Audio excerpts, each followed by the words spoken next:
Yeah, I mean, history tells us that you know, there's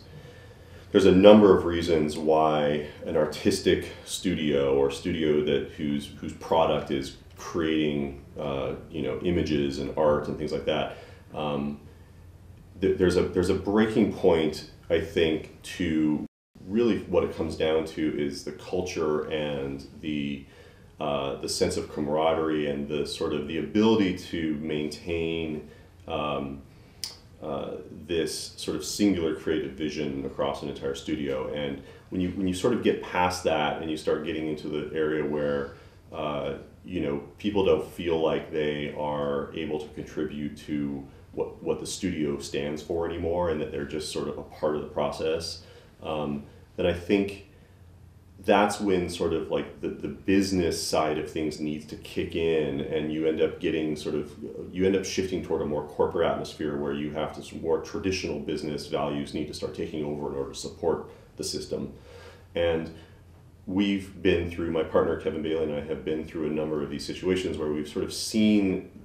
of gone through that, and we've been able to see the numbers of when the number of employees reached a point where we felt like something was lost, and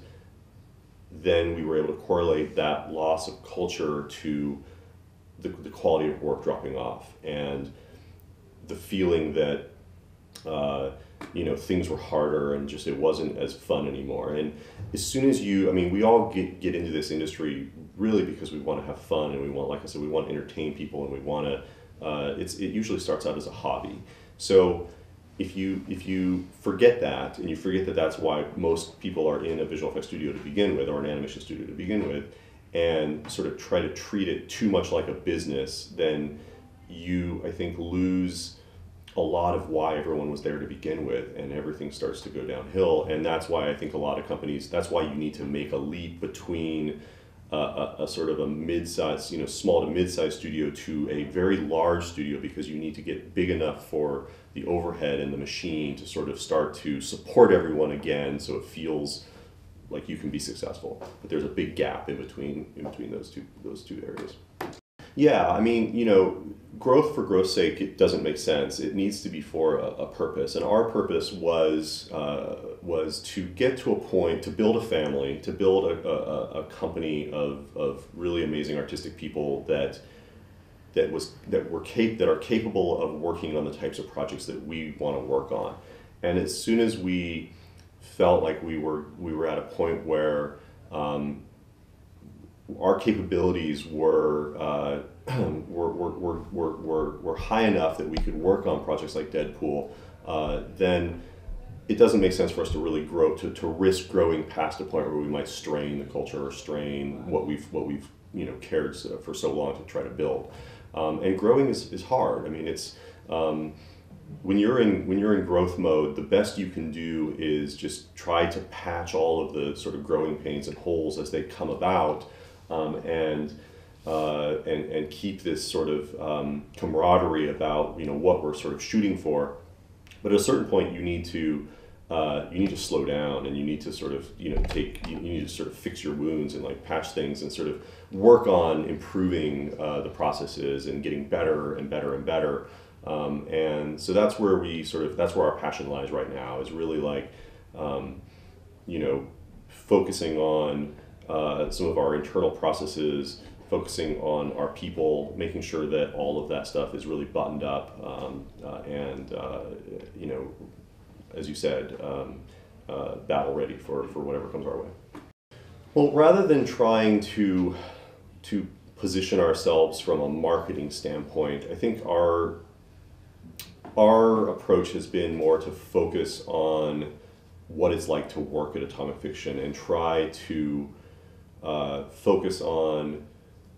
more internally, in a way, on really high quality, a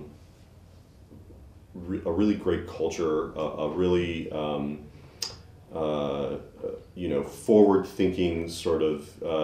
you know, in terms of technology or business ideas or things that we, you know,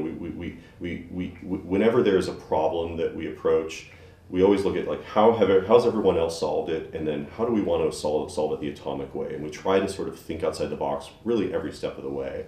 and that sort of trying to sort of like infuse that culture and that sense of quality and that sense of sort of craft work into atomic fiction has been our focus, and then letting that sort of letting that differentiate us from everyone, and seeing like if that makes a difference in the work that we produce and what people think of us and how people enjoy working for us. We sort of try to let that speak for itself, rather than trying to say we do this really well and we do this really well, and sort of saying it rather than trying to do it first. So it's more, I think, about trying to just constantly improve ourselves and constantly focus inwardly, and letting the results of that just sort of take us where they're going to take us. Oh, it's been amazing. This is my first time in Torino, the city, and have been just amazed at the friendliness of the people. I'm so amazed at the quality of the presentations that are here. It's humbling to be amongst so many great people and to be meeting new faces and old faces, and just being a part of this community. It sort of reminds me how small it really is and how special it is that we all can come together, share what we do, and just be a part of something that's bigger than ourselves. So it's great. It's great to be here.